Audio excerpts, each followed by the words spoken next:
La guerre finale a déjà commencé, du moins selon Gonko, ou du moins selon ce qu'il en reste, après avoir été déchiqueté par l'attaque explosive d'Usopp. Et maintenant, je suis plus inquiet que jamais pour Gonko et les autres chevaliers sacrés. Ces types ne sont pas des gentils. Mais ce chapitre a commencé sur une note pleine d'espoir, car il s'agissait d'un chapitre passionnant de l'histoire parallèle de Yamato, où, pour la première fois, Yamato semblait vraiment vivre la vie de Kozuki Oden, à travers ce qui semble être un recrutement de partisans, comme Ulti, et peut-être Page One, ce qui ressemble exactement à la façon d'Oden, puisque la plupart de ses fidèles étaient des criminels ou des parias, tout comme Oden lui-même, qui avait été banni par son père. Vous vous souvenez de ce qu'Oden a dit en apprenant la décision de son père? Il a dit que son père n'était pas capable de contenir sa grandeur. Tout comme Kaido a essayé de contenir Yamato, je ne sais pas combien de temps cette histoire parallèle va encore durer, mais je me demande si Ulti et Page One ne sont que le début, et s'il est possible que Yamato parvienne à recruter les autres membres des Tobiropo, à l'exception de X-Drake, qui a déjà quitté Wano. Je n'exclurais même pas la possibilité que Who's Who rejoigne le groupe, du moins temporairement. Et au minimum, il pourrait être retenu dans une prison proche, puisque nous sommes actuellement à Udon. C'est le 31e chapitre de l'histoire parallèle de Yamato, donc il est très probable que nous approchions de la fin. La plupart des histoires parallèles durent jusqu'au début ou au milieu de la trentaine, même si certaines se sont prolongées jusqu'à la quarantaine. Mais le fil conducteur de cette histoire concernait les personnes kidnappées, et maintenant que cela a été résolu,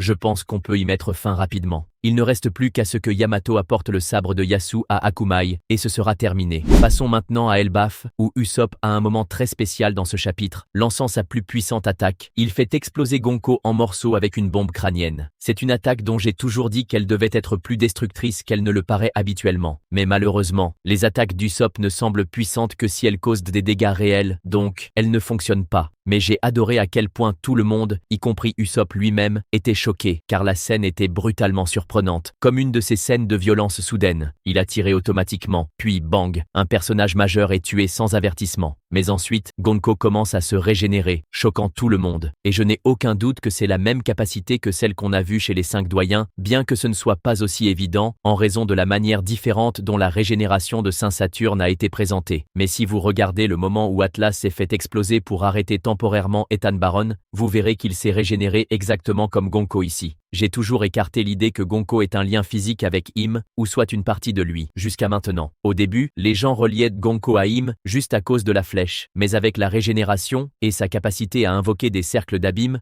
Gonko semble être à Im ce que sont les satellites de Vegapunk à ce dernier. Mais il est aussi possible que Gonko soit simplement le seul des chevaliers sacrés que nous avons vu utiliser ces cercles et se régénérer, et qu'en réalité, tous les chevaliers sacrés possèdent cette puissance, ou capacité magique, ce qui les rend extrêmement agaçants à affronter. Et dans ce cas, Elbaf sera l'arc où nous découvrirons la faiblesse de ce pouvoir, car cette fois, il n'y a pas moyen de fuir. Il faut les affronter ici et maintenant. Quand Colin a accusé Gonko du pire des crimes, être humaine, Gonko s'est empressé de corriger « Nous sommes des dieux ». C'est attendu de la part d'un chevalier sacré. L'équipage a dit que ces paroles rappelaient celles d'Ener, ce qui est génial à revoir dans la série, surtout que la dernière fois qu'Ener a été mentionné, c'était par Luffy pendant son dernier entraînement avant le timeskip. Mais ils ont aussi dit que le discours de Gonko ressemblait à celui des dragons célestes, et je me demande si ce n'est pas une ruse. Les dragons célestes aiment s'autoproclamer Dieu à la moindre occasion. Mais on sait, à travers les nombreuses raclées reçues par Saint Charlos, qu'ils n'ont pas les mêmes capacités que Gonko, les 5 doyens, ou même peut-être les autres chevaliers sacrés.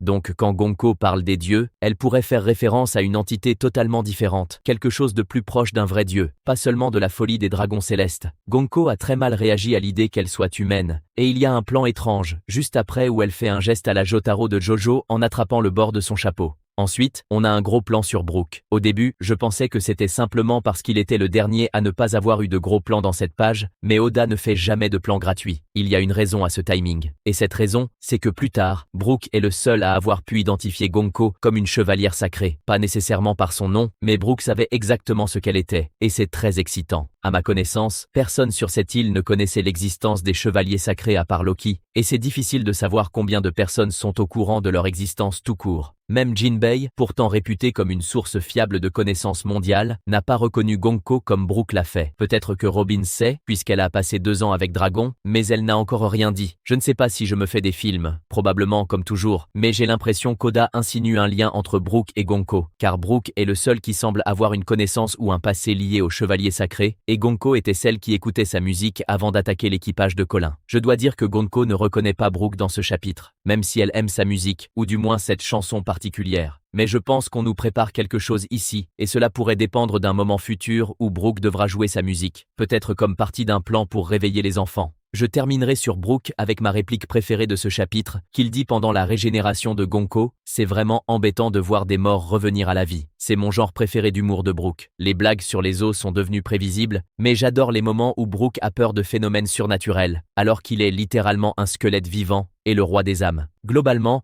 je pense que Gonko a atteint un nouveau niveau dans ce chapitre, car elle a affronté 4 membres de l'équipage du chapeau de paille et les a vaincus sans effort. Ce n'est pas trop surprenant pour Nami, Usopp, voire Brooke. Mais ce qui est vraiment choquant, c'est à quel point elle a facilement géré Jinbei, car il est considéré comme bien plus puissant que les autres. Il y a clairement une raison pour laquelle sa prime dépasse le milliard de berry. Et dans l'un des cadres les plus étranges, c'est techniquement Brooke qui attaque Jinbei, car Gonko contrôle leurs attaques et les retourne les uns contre les autres. Je pense que le mot brillance décrit bien son style. Gonko utilise ses pouvoirs avec soin et réflexion, avec une élégance incroyable. C'est une ennemie vraiment terrifiante, car combattre Gonko revient à se battre contre soi-même. Comment arrêter de te frapper toi-même? C'est une adversaire unique en son genre. Plus il y a d'ennemis contre elle, plus cela lui donne de force, car elle utilise simplement le feu de tes alliés contre toi. Je pense aussi que le fait que Gonko ait éliminé 40% de l'équipage n'était pas qu'un simple étalage de puissance. En partie oui, bien sûr, mais il y avait surtout une importance symbolique. Les chevaliers sacrés sont, comparés aux 5 doyens à Egghead, considérés comme une classe inférieure dans l'échelle du pouvoir. Il fallait donc une scène pour rétablir leur aura ou prouver qu'ils sont de vrais adversaires. Mais avec Gonko, ça va au-delà de la puissance brute, cela touche à la symbolique et au destin. Elle a un discours important dont nous parlerons plus tard, mais elle dit clairement qu'elle s'est entièrement soumise au destin. Gonko ne sait pas si ses actions ont un sens ou non, peut-être que tout ce qu'elle fait est inutile, et c'est exactement ce que reflète son fruit.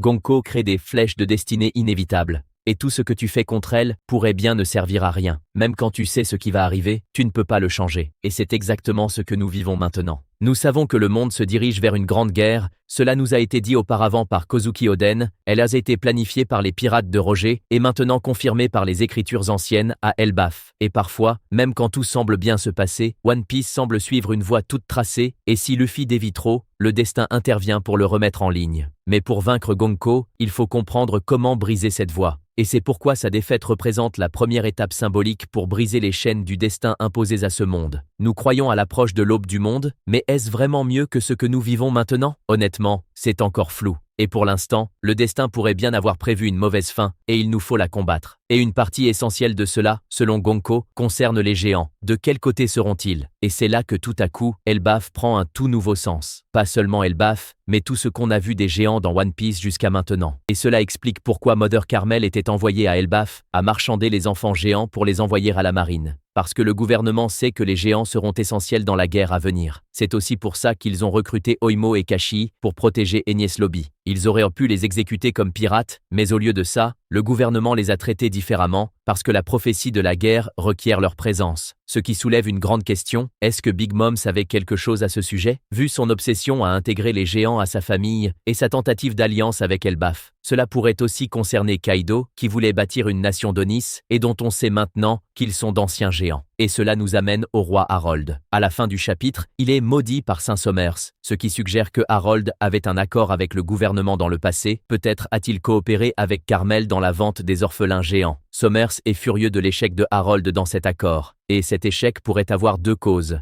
Soit Harold a regretté et mené la révolte pacifique pour laquelle Elbaf est désormais connu, soit il a continué à collaborer jusqu'à ce que Loki découvre tout, et à ce moment-là, il a été tué. Peut-être par Loki lui-même, si c'est vrai, alors Loki aurait peut-être sauvé le monde en changeant le futur des géants, et même Big Mom, d'une certaine manière, aurait sauvé le monde en dévorant Mother Carmel et en arrêtant l'exportation d'enfants géants. Quant à Somers, il affronte actuellement Jaguar D. Saul, l'ancien vice-amiral. Et je n'aime pas ce que je vois de Saul pour l'instant. Il souffre, saigne, à peine debout, faisant tout pour cacher Robin et Chopper dans sa barbe. Cela rappelle beaucoup sa chute à Ohara. Mais je ne pense pas qu'il va mourir. Je n'aime juste pas le voir comme ça. S'il meurt maintenant, ce serait absurde. Quel intérêt de le ramener pour le tuer juste après tout ça? Et même si Robin semble très affecté par ce qui arrive à Saul, ce qui me dérange encore plus, c'est comment elle et Chopper sont présentés comme complètement impuissants. Pourquoi se cache-t-il dans la barbe de Saul au lieu de se battre? On a vu ce que les deux ont fait à Wano. Robin s'est transformé en démon, et Chopper a tenu tête à Queen. Peut-être qu'il y a une raison scénaristique derrière ça. Peut-être qu'Oda essaie de les rendre invisibles à Summers pour une future stratégie. Mais les voir ainsi, juste comme des victimes faibles, c'est décevant. Surtout après avoir vu Nami et Usopp tout donner face à Gonko. Peut-être que tout ceci est un piège. Saul feint la défaite, puis Robin et Chopper jaillissent de sa barbe pour une attaque surprise et quelque chose de positif se passe. À l'opposé de ce qu'on voit, si cela arrive, je changerai d'avis plus tard. Mais pour l'instant, je suis déçu par eux.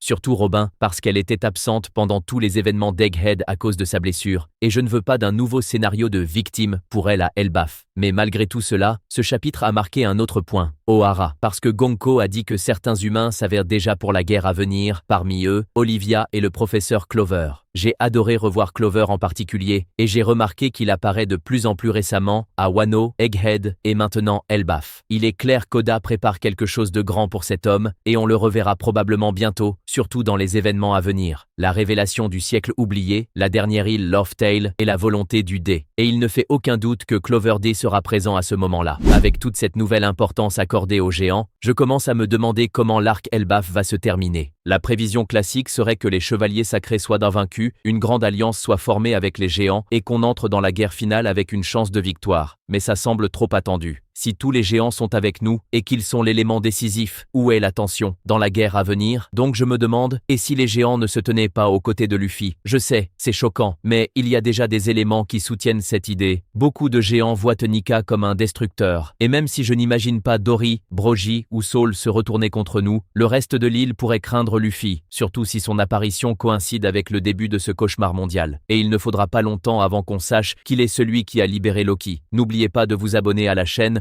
pour ne rien manquer de ce qui arrive. Ciao.